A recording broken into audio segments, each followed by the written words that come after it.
I think I was interested because I've done a few of the events DJs run in the past, and they've been fun and challenging. But when I saw the 3-hour time commitment, I was nervous about. I was worried about just the overall endurance and being able to.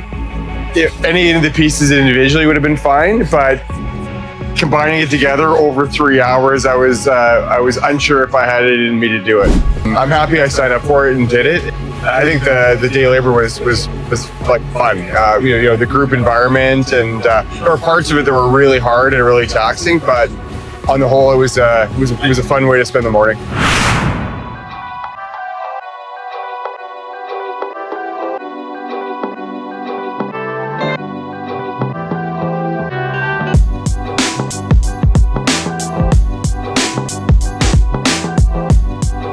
Yeah, Ryan had mentioned that the day labor was probably harder than the kilometer, so it gave me some pause. For me, when I run, the first I don't know, kilometer or whatever, I'm not sure the exact distance, is always hard just to kind of get the rust off and get moving, and also I had no idea where we're going. It was an interesting surprise, but once DJ turned on to Lindale, I had a sense that we were going to the field, and was happy that it was not that much further up ahead, and then we go to the field and saw the big tires there, and I've never worked with tires before, so I was a little nervous, but also kind of interested to see what that might be all about. It was good. Like, I didn't find it was a nice way to start the first of the 5 stations. Good partner work. Worked with some people that I'd never met before, and it just, the whole thing was fun. It was a little treacherous because the grass was pretty dewy, so you sort of braced for that and got your feet in the right position. It was pretty manageable.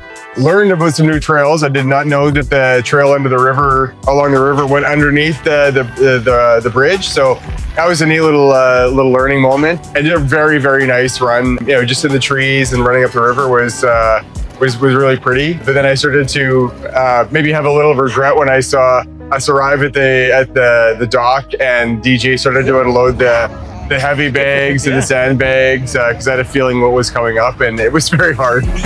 I'm not a regular, but I come often. I have been coming pretty regularly over the summer, and we've been doing sandbag stuff at that same dock. So, I had a feeling I knew what was in store, and some of the carries up and down were tough. I knew what it was all about, especially when he started doing the demos, and having done it before, it was still early in the session, so I felt like I still had some gas in the tank. Intimidating, but also manageable. I had no idea where we were going.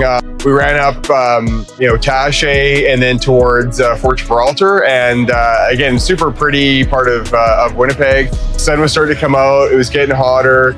We'd done, I don't know, 2.5, 3 kilometers plus 2 fairly, tough stations at that point. So the fatigue was setting in, and then we got to the field, body weight, core work primarily, and that was actually kind of a nice surprise because come to 5 a.m. pretty regularly, and so a lot of the stuff that we were doing is pretty familiar from those sessions. I didn't love being in the grass with the mosquitoes. I don't know where else we would have been able to do that, but it was a nice sort of, not a break, but a bit of a lighter station. Both I didn't have to focus so much on DJ's coaching because I'd done some those movements pretty regularly. Yeah, so the run back's probably my slowest leg. Fatigue was really starting to settle in.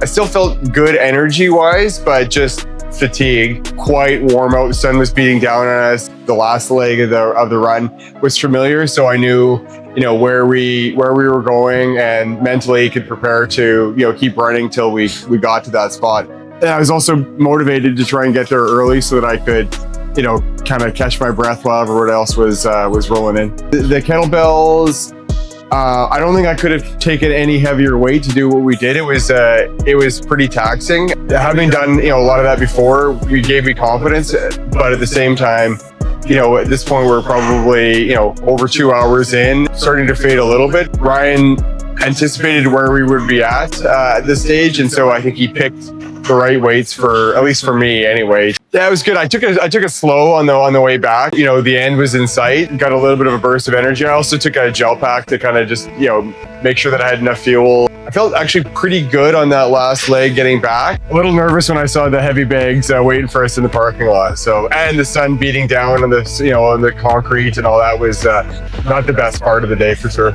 You know, at least 2 or 3 of the things we were doing were new to me, so I wasn't too worried because I have, you know, experience with the heavy bags in particular. Just having nothing left in the tank, it was challenging, but also kind of fun because, you know, we were right back at the gym. You knew you didn't have to save any energy for, you know, another run or another station. You know, just with the setup, you know, the tent and the music, it brought a bit of a party atmosphere, you know, to kind of the closing stage. I probably limped to the finish all my movements. So no, I would definitely do it again. I had a great time. I was not as sore the day after as I kind of expected to. I was just generally tired the rest of that day. Felt comfortable where I was sort of like, you know, conditioning level. These events that DJ puts on are very fun, and they always seem to kind of walk the line of pushing you as far as you can go without, you know, going over and, you know, risking injury or whatever. If you're thinking about it, I would, you know, strongly consider or encourage you to consider it. You know, if you have some questions, you know, talk to DJ or Ryan or Lester to, you know, get a sense of what's going on. Coming regularly to the gym, I think you're, you know, very good chance you're able to finish.